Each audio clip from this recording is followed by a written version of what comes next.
going to move on to the next question. Yes. So question 8. Harrison Boulevard is not a pedestrian-friendly street, which affects students as it is the university's major adjacent road. What kind of plans would you implement to make it safer for students crossing Harrison Boulevard? Well, I've personally been hit on Harrison Boulevard by trying to go north as they're crossing the road going into the university. I'm sorry, I keep calling it a college. But I think the thing we need to look at is our city's general plan. We have these general plans put in place so that we know how traffic goes, how do we promote pedestrian-friendly corridors for our city.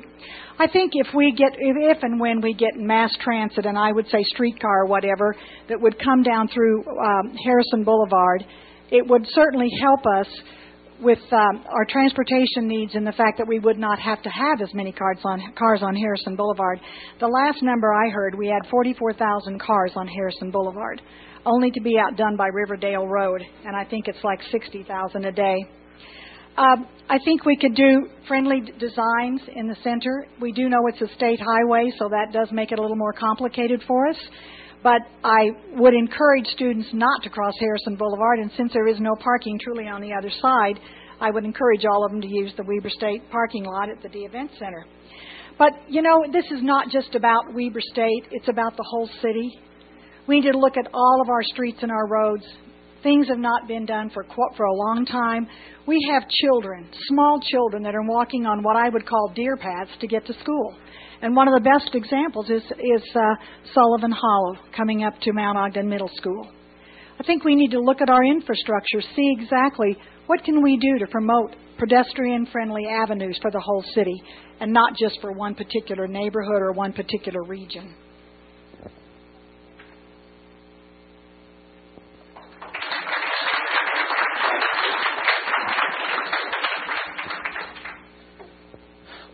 Well, I grew up playing Frogger, and I think those people who have a hard time crossing Harrison just didn't spend enough time playing Frogger, because you gain the skills there to navigate Harrison. I think that there are obviously two solutions to try to bridge across Harrison Boulevard. One is to do an underpass, which would be extremely expensive because of the utilities that run underneath Harrison.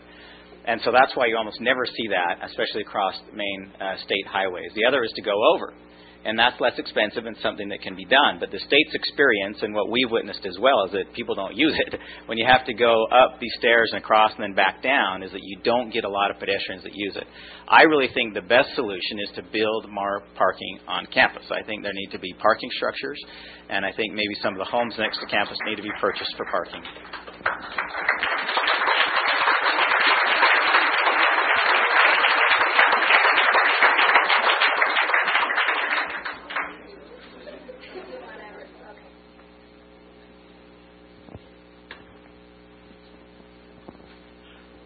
Question 9.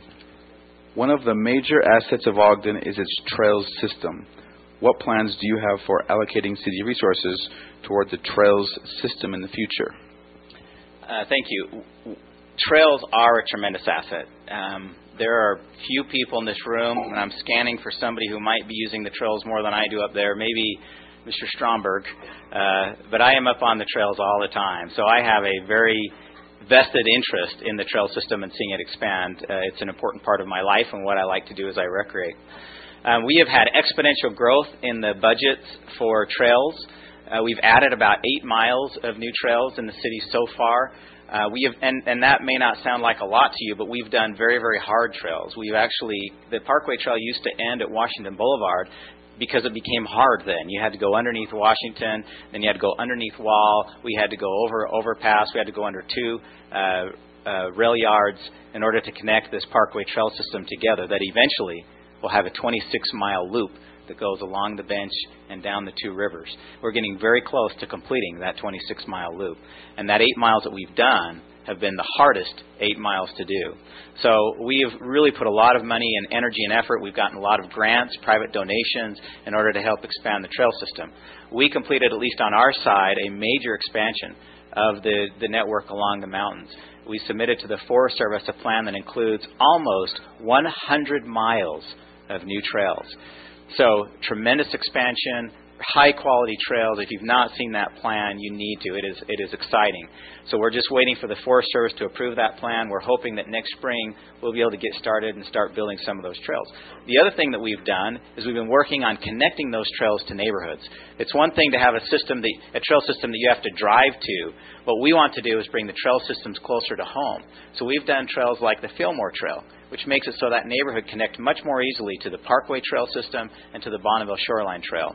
We'll be announcing in a couple weeks, we hope, a grant that we're going to get that will connect the North Bonneville Shoreline Trail and the South Bonneville Shoreline Trail together, so that now you can go from one side to the other. And it will also connect into the Parkway Trail system. So we've put a lot of money and a lot of energy and effort into it because it's part of the theme. If we're going to be the high-adventure recreation mecca, we have to have trails that surpass everybody else's trails in the country. And I believe we have them today. I think the quality of our mountain bike trails, hiking trails, and trails to run on is unsurpassed. And I think we have a very bright future as far as the investment and the commitment to see that trail expand and be a tremendous asset for the community as a whole.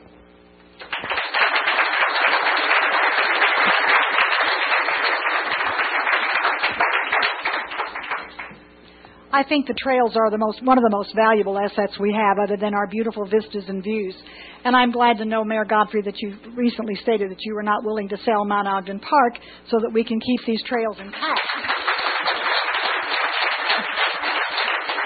And I said to a friend not too long ago, I said, you know what? If all this had been said, if we weren't going to sell if we weren't going to sell the park, and if we weren't going to do all this, I wouldn't have had to run for mayor, and you wouldn't have to be here.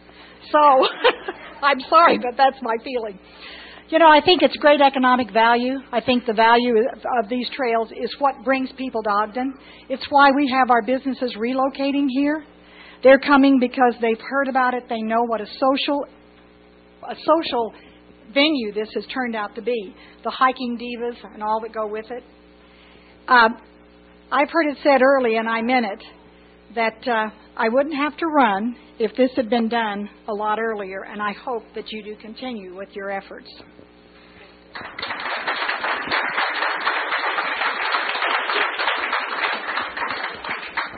It's not too late to drop out.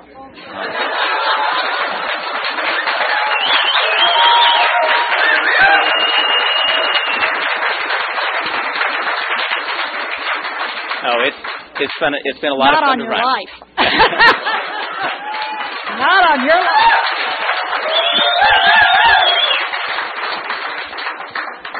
Well, now I don't have any time. You spent it all on applause, but that's okay. As far as just the last comment, I've had a lot of people say, "Are you really serious about not selling the golf course?" And people say, "And the land east of it?" And the answer is yes.